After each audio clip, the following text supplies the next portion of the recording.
দর্শক, খুবই জরুরি একটা খবর।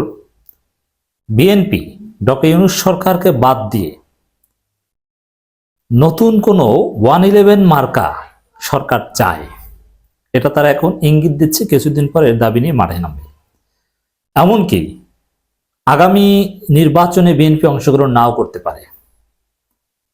2006 সালে বিএনপির যে তত্ত্বাবধায়ক সরকার ছিল ইয়াজউদ্দিন আহমেদের, সেই সরকারের অধীনে নির্বাচনে না যে আন্দোলন করে আওয়ামী লীগ যেরকম একটা 111 ডেকে এনেছিল, বিএনপি সেই পথে হাঁটছে।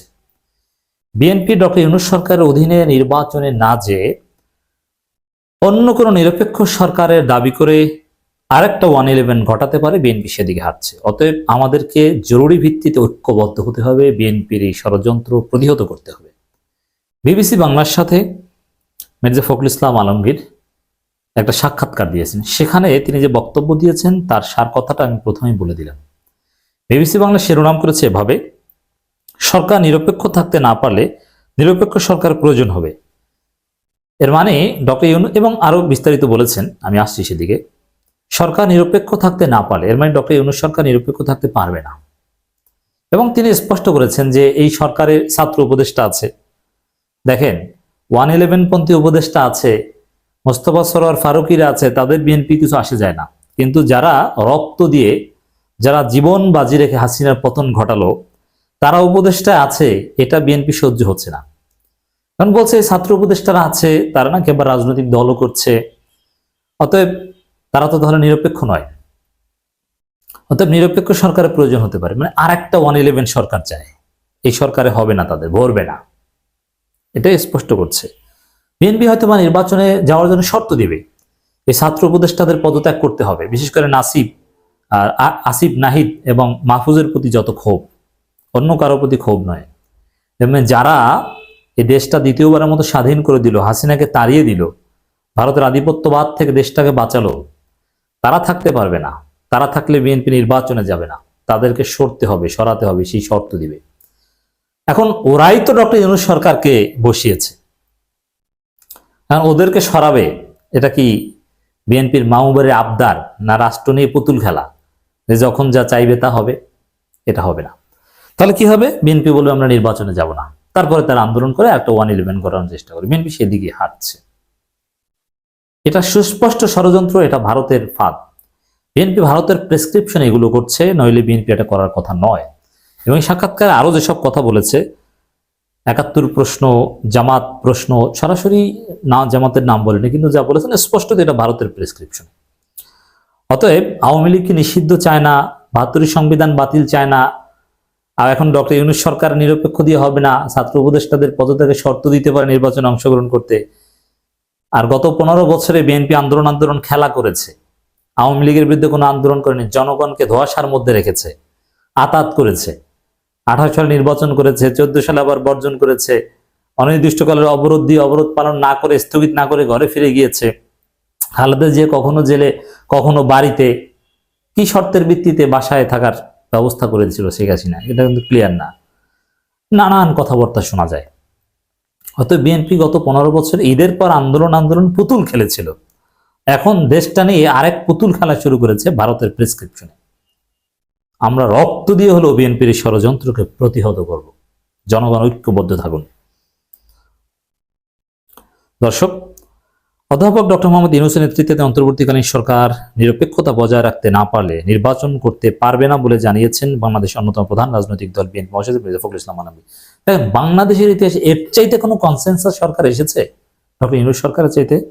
অথচ সেই সরকার সম্পর্কে বলছে যে নিরপেক্ষতা বজায় রাখতে না পারলে, নিরপেক্ষতা বজায় রাখতে নাও পারতে পারে, তখন তারা নির্বাচন করতে পারবে না, তখন আরেকটা নিরপেক্ষ সরকারের প্রয়োজন হতে পারে। মানে সাপ তারা 111 চাইছে। 111 এর মধ্য দিয়ে দেশ যেরকম 15 বছরের মেয়াদে ভারতের কবজায় পরিণত হয়েছিল, আওয়ামী লীগ ফ্যাসিস্ট হয়ে উঠেছিল, আরেকটা 111 ঘটিয়ে ভারতের সহায়তায় বিএনপি ফ্যাসিস্ট হয়ে উঠতে চায়। রাস্তা ক্লিয়ার। অতএব জনগণকে সিদ্ধান্ত নিতে হবে, দেশ কি আবার 111 এর দিকে ভারতের কবজার মধ্যে যেতে দিবেন, না ভারতের রাহুর গ্রাস থেকে দেশকে বাঁচাবেন? স্পষ্টত বিএনপি আরেক আওয়ামী লীগ হয়ে উঠছে। আরেক নতুন পাতানো সরকারের মধ্য দিয়ে, পাতানো বন্দোবস্তের মধ্য দিয়ে দীর্ঘমেয়াদে ফ্যাসিস্ট হয়ে উঠতে চায় বিএনপি। আওয়ামী লীগ যেটা করেছে এখন সেটা কাজা কাফফারা বিএনপি আদায় করতে চায়। গত মঙ্গলবার বিবিসি বাংলাকে দেয়া সাক্ষাৎকার এই কথা জানিয়েছেন মির্জা ফখরুল ইসলাম। এটাই বিএনপির কথা। জুলাই অভ্যুত্থানে নেতৃত্ব দেওয়া শিক্ষার্থীরা নতুন রাজনৈতিক দল গঠন করে আগামী নির্বাচনে অংশ নিতে চায় বলে জানা যাচ্ছে। এক্ষেত্রে সরকারে নিজেদের প্রতিনিধি রেখে তারা নির্বাচনে অংশ নিতে চাইলে অন্য রাজনৈতিক দলগুলো বিষয়টি মেনে নেবে না বলে মন্তব্য করেছেন বিএনপি। মানে স্পষ্ট কথা যে বিএনপি ছাত্রদেরকে মেনে নিবে না, আসিফ, নাহিদ, মাহফুজকে মেনে নিবে না, কথা ক্লিয়ার। অন্য রাজনৈতিক দলগুলো মানে বিএনপি তো অন্যান্য আরো দলকে কবজা করছে, তাদেরকে সুযোগ সুবিধা দিয়ে, চিঠি দিয়ে, আসনের মন্ত্রিত্বের প্রলোভন দেখিয়ে বিএনপি মোটামুটি তাদেরকে অনেককে ম্যানেজ করেছে। এখন তারা মেনে নেবে না এটা বলছে। দর্শক, এর জবাবে আমরা যেটা বলতে চাই, ছাত্রদের যে দল, সে দল তো ছাত্ররা করছে, তারা তো মাঠে। যারা সরকারে আছে তারা দলের সাথে সম্পৃক্ত নয়, এটা উপদেষ্টারা জানিয়ে দিয়েছে। আর যদি কেউ ওই দলের সাথে সম্পৃক্ত হয় তাহলে পদত্যাগ করেই দলের সাথে সম্পৃক্ত হবে। মানে বিএনপি নিজেরাই তো কিংস পার্টি, এখন তারা কিংস পার্টি, স্বপ্নের মধ্যেও কিংস পার্টি দেখে। অথচ যারাই দল গঠন করছে বা দল সংগঠনের সাথে, সংগঠিত করার সাথে যারা জড়িত, তারা কেউ ওই সরকারে নেই। কোন প্রোগ্রামে গিয়েছে দেখেছে? না। কিন্তু বিএনপি ভাগ বাটোয়ারা বিভিন্ন জায়গায় প্রভাব প্রতিপত্তি খাটাতে সরকারের উপর চাপ প্রয়োগ করছে। সাক্ষাৎকারে আগামী নির্বাচনের ব্যাপারে ভাবনা, আওয়ামী লীগের নির্বাচনে অংশগ্রহণ, সংস্কার প্রস্তাবে প্রতিক্রিয়া সহ আরো অনেক বিষয় নিয়ে দলের অবস্থান তুলে ধরেছেন মিস্টার আলমগীর। দুই পর্বে বিএনপি মহাসচিব মির্জা সাক্ষাৎকার নিয়েছেন বিবিসি বাংলার মীর সাব্বির। দীর্ঘ সাক্ষাৎকার। নির্বাচন নিয়ে প্রথমে কথা বলেছেন। বিবিসি বাংলার পক্ষ থেকে প্রশ্ন করা হচ্ছে, প্রথমে নির্বাচন নিয়ে শুরু করতে চাই। সম্প্রতি আপনি একটি সংবাদ সম্মেলনে বলেছেন যে বছরের 2025 জুলাই আগস্টের মধ্যে নির্বাচন অনুষ্ঠান করা সম্ভব। এটি কি সম্ভাবনার কথা, নাকি আপনার চান যে জুলাই আগস্টে নির্বাচন হোক? মির্জা ফখরুল বলছেন, আমরা তো চাই আর্লি ইলেকশন। আগেও বলেছি আমরা যৌক্তিক সময়ের মধ্যে সংস্কার, যেটা ন্যূনতম সংস্কার, সেগুলো করে দ্রুত সম্ভব জাতীয় নির্বাচন করা। এটা আমরা আসলে কোনো সংস্কার চাই না।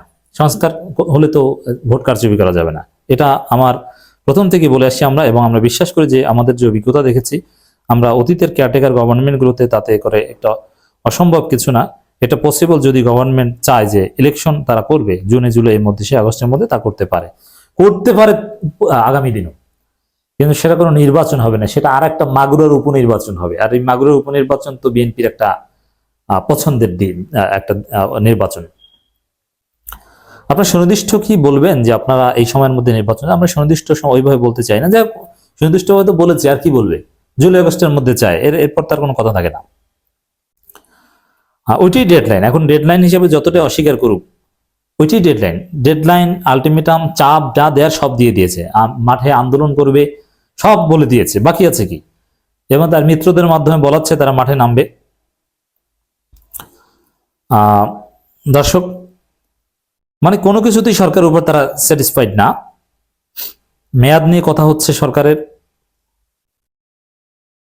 এই সরকারের মধ্যে কোনো পরিবর্তন আসবে কিনা এই প্রশ্ন করা হয়েছে। উত্তরে বলছেন নিরপেক্ষ প্রশ্ন আসতে পারে, নিরপেক্ষতার প্রশ্ন। কেননা এখানে আমরা জিনিসটা লক্ষ্য করছি যে আপনারা ছাত্ররা তারা একটি রাজনৈতিক দল গঠন করার চিন্তা করছে। সেখানে যদি ছাত্রদের প্রতিনিধি এই সরকারে থাকে, দল তো নিরপেক্ষ থাকতে পারবে না, ওটাই হচ্ছে সম্ভাব্য কথা। কিন্তু যদি তারা মনে করেন যে সরকার থেকেই তারা নির্বাচন করবেন, তাহলে তো রাজনৈতিক দলগুলো মেনে নেবে না। আচ্ছা, ছাত্র হওয়াটাই কি অপরাধ? আসিফ, নাহিদ, মাহফুজ ওরা ছাত্র, এটাই তাদের অপরাধ। ওরা হাসিনা পতনের জন্য একটা প্ল্যাটফর্ম গঠন করেছিল, যেখানে শিবির ছাত্র দলও এসেছিল। অতএব ওটা কোনো রাজনৈতিক সংগঠন ছিল না, বৈষম্যবিরোধী ছাত্র আন্দোলন। এখন বৈষম্যবিরোধী ছাত্র আন্দোলন একটা অংশ সরকারে এসেছে, স্বাভাবিকভাবে তারা আসতেই পারে অন্য 10 জনের মতো। কারণ আরেকটা অংশ রাজনৈতিক দল করছে। এখন ওরাও ছাত্র, ওরাই ছাত্র, এটাই হচ্ছে অপরাধ। এই কারণে এই সরকারকে মেনে নিবে না বিএনপি, এবং তারা নির্বাচনে যাওয়ার ব্যাপারে শর্ত দিতে পারে, এবং নির্বাচনে নাও আসতে পারে, নির্বাচনে না এসে 111 ঘটাতে পারে। এই দুর্বিসন্ধি বিএনপি এবং ভারতের আছে বলে আমরা মনে করি। প্রশ্ন করা হয়েছে, আপনার কি মনে হয় সরকার নিরপেক্ষতা নিয়ে এখন কোনো প্রশ্ন তৈরি হয়েছে? এখনো প্রশ্ন নেই, আমাদের কাছে কোনো প্রশ্ন নেই। একটু আগে তো বললেন যে মানে এগুলো বোঝে বিএনপি আসলে হীনমন্যতায় ভুগছে। একটা কথা বলে আবার সেটা ঘুরায় যে জনগণের ধলাই খাবে। বলেন, আবার বলে যে না নির্বাচনের ডেডলাইন হুমকি নামকি সব দিয়েছেন, আবার বলছেন আমাদের ডেডলাইন নেই। একবার সরকার নিরপেক্ষতা নিয়ে প্রশ্ন তুলছেন, ছাত্র উপদেষ্টারা আছে তারা দল করতে চায়, আবার বলছেন না নিরপেক্ষতা নিয়ে আমাদের প্রশ্ন নাই। মানে কি ভারসাম্যহীন কথাবার্তা বলছেন, কথার মধ্যে কোনো ব্যালেন্স নেই। দ্রুত ইলেকশন, দ্রুত বলতে কত সময়, কোনো ধারণা সময়সীমা এ ধরনের কিছু নিয়ে কথা হয়নি। না, সময়সীমা নির্ধারণ হয়নি, তখন তো সুযোগ ছিল না। অথচ বিএনপি 3 মাসের একটা সময়সীমা তখনও বলেছে, 3 মাসের মধ্যে নির্বাচন চেয়েছিল এবং 6 মাসের কথা বলেছিল। পরবর্তীতে ধীরে ধীরে জনরসে পরে ভুল পাল্টেছে, যৌক্তিক সময় এইসব কথাবার্তা বলতো। আরো নানান বিষয়ে কথা বলেছেন দর্শক। মূল কথা এটাই যে বিএনপি একদিকে ছাত্রদল নেতার হুমকি দিচ্ছে, যেখানেই নাগরিক কমিটি সেখানেই গণধোলাই, আবার সরকার থেকে ওদেরকে বের করে দিতে চায়। তাহলে বিএনপি কি চায় জানেন? বিএনপি চায় তাদেরকে ক্ষমতা এনে দিক, তাদেরকে ক্ষমতায় বসিয়ে দিলেই তারা খুশি। যতক্ষণ পর্যন্ত বিএনপি সরকার গঠন না হবে ততক্ষণ পর্যন্ত এই সরকার ভালো না, ততক্ষণ পর্যন্ত দুনিয়ার কেউ ভালো না। বিএনপিকে ক্ষমতা এনে দিবে 111-এর মতো একটা বন্দোবস্তে, তাহলেই ওই সরকার ভালো। এটা হচ্ছে বিএনপির প্রত্যাশা। বিবিসি বাংলার সাথে মির্জা ফখরুলের এই সাক্ষাৎকার থেকে এটাই বোঝা যায়।